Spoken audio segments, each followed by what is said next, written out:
Hello, I'm Dr. Nicholas Tedesco DO, Associate Program Director for the Orthopedic Surgery Residency of Good Samaritan Medical Group at Good Samaritan Regional Medical Center in Corvallis, Oregon. Today, as part of my ongoing lecture topics, as part of our overall yearly didactics, I'm going to be presenting arthroplasty preoperative templating. So disclosures, once again, I do own stock in ROM Tech. It is an orthopedic rehabilitation company, but has nothing to do with this particular topic. So first, we'll start off with total hip arthroplasty templating. In order to template for your cases, the first thing you will need is necessary films. You will need an AP of the pelvis, preferably standing. You'll need an AP of the hip, preferably with 15 to 20 degrees of internal rotation of the hip to offset the anteversion of the femoral neck and get a true A to P view of that femoral neck and femur. Ideally, you'll also need a cross table or frog leg lateral of the hip, and if needed, a full-length femur film if a long stem implant is desired, or if the patient has a history of post-traumatic deformity or hardware present that may interfere with the operative plan.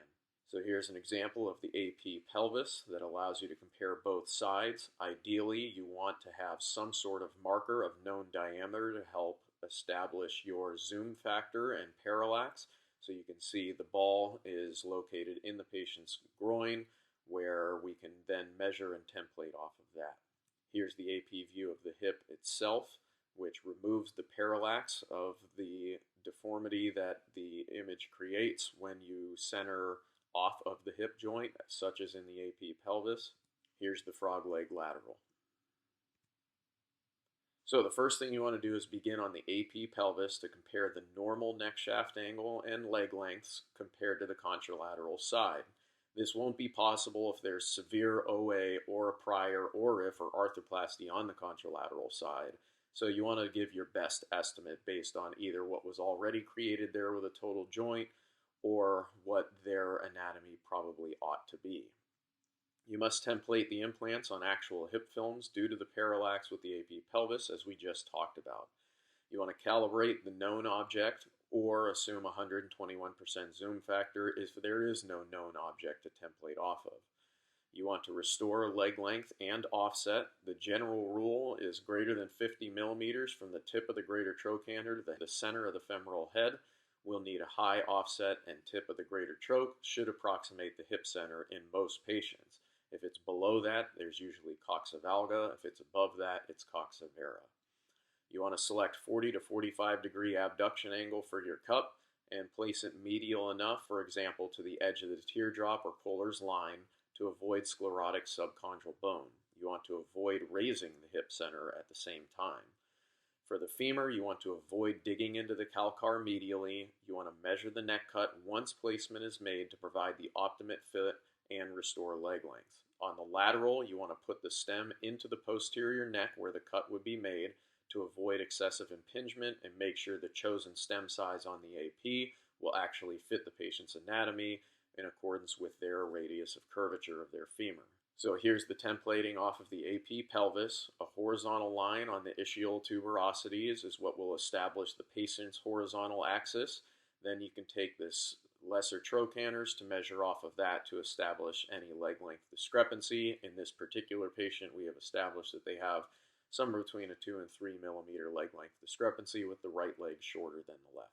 Once we go to actually template, what you want to do is place your cup such that you're through that sclerotic subchondral bone. You want to then use that to establish the center of the femoral head. Once you establish that, you can figure out what that's going to change for your offset and your leg lengths, and then realize you may have to compensate for that with either an offset liner, a high offset stem, or changing your head and neck length. Once you fit the implant into the center of the femur, you also can establish where your cut on the femoral neck would ideally need to be. The general rule of thumb is 1 finger breadth, which is anywhere from 14 to 20 millimeters, depending on your size of finger. In this particular patient, only 1 centimeter of neck cut would provide the optimal cut for them. Don't forget, if you over-medialize the cup, what you will need to do is increase your offset on the femur to restore its anatomic alignment for appropriate abductor tension. So it's counterintuitive. The more you medialize the cup, the more you will have to lateralize the femur. Here's now a view of that side where we've taken that size of implant that we've templated for, placed it as far into the posterior neck as we possibly could based on where we would cut our femur, and we want to make sure that these 3 points don't impinge or lie outside the bone. If they do, the femur is going to fracture with this size of implant, so you're going to have to either lower your neck cut and move the implant more posteriorly, or you're going to have to resize your implant, and it's not going to work for this particular patient. Now we'll move on to total knee replacement. So the necessary films here are going to be a long axis HKA or hip, knee, ankle standing alignment films, usually on a single 36-inch cassette. You want a standing AP view of the knee.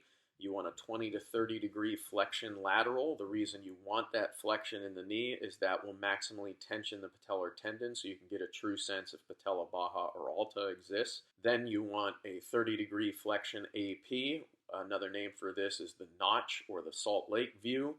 This allows you to preferentially view the flexion surfaces of the knee, which is more for evaluating the lateral femoral condyle, since this tends to be a posterior phenomenon on that side. The great advantage to this is to ensure that a patient's not a unicompartmental candidate when you're considering that for medial compartment disease. Once you get this flexion view, you may be able to appreciate significant lateral compartment disease that was not apparent on the standing AP.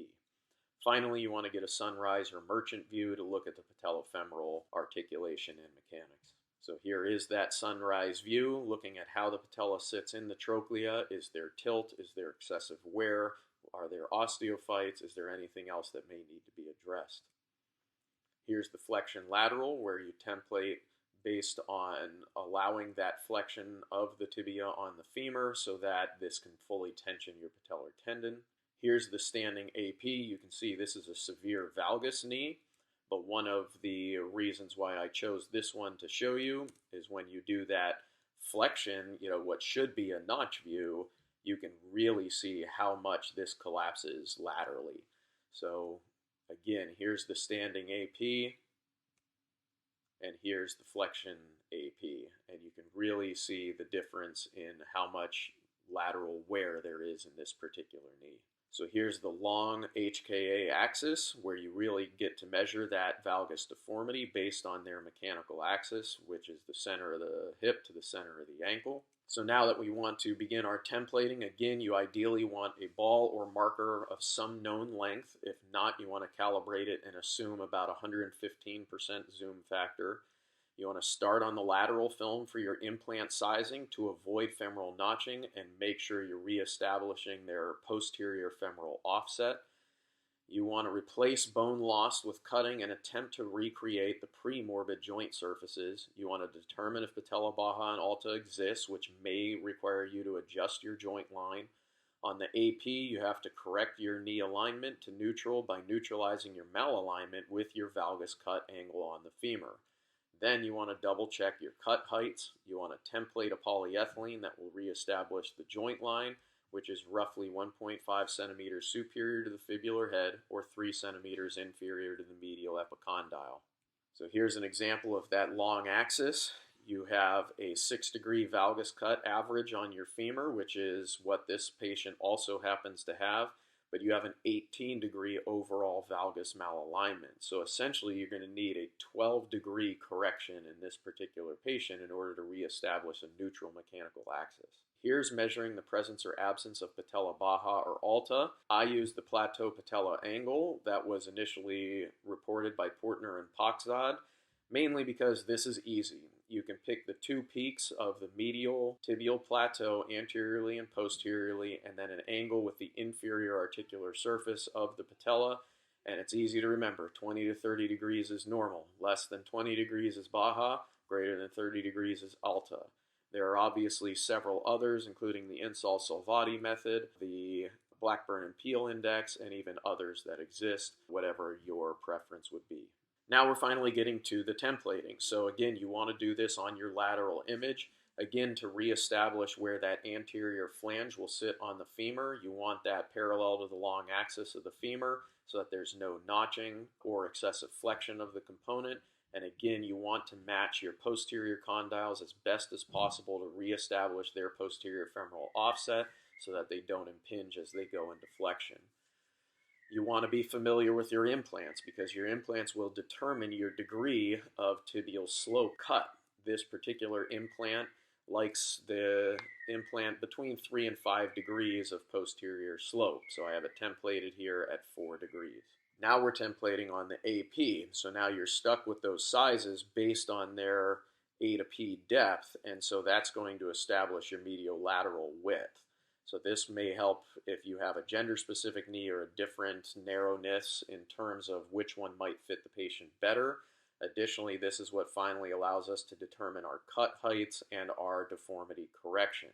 So you can see this is a rather busy slide, but we'll start with the correction angle. So again, we measure that as the difference between the mechanical axis and the valgus cut angle, and that's what we're ultimately shooting for. On the left side here, we have the joint line height establishment, which is roughly 15 millimeters from the tip of the femoral head, which is where we want to reestablish our joint line. Then on the left side of the tibia, we have our corresponding high side cut, and on the right side, we have the cut off the low side. That's typically how a varus knee would be, where the medial side would be the low side, the lateral side would be the high side. That's going to be different in this knee in particular, but we're still going to assume that the tibia, quote unquote, should be the high side. So based on where their anatomy should be, you're looking at the 4 millimeter cut on that side compared to 2 millimeters on the low side, and that's what's going to help you reestablish your line. Finally, the extra high side cut on the femur is what helps with the hypoplastic lateral femoral condyle in this. If you were to cut the femur level on the medial, you might whiff the lateral for this particular patient. So you do need to be aware that you're going to cut more medial femoral condyle than lateral. That's the end. Here's Mirror Lake up at the foot of Mount Hood as my pitch for Pacific Northwest Pride. Email me, text me, call me, anything you need to do at any time for any questions.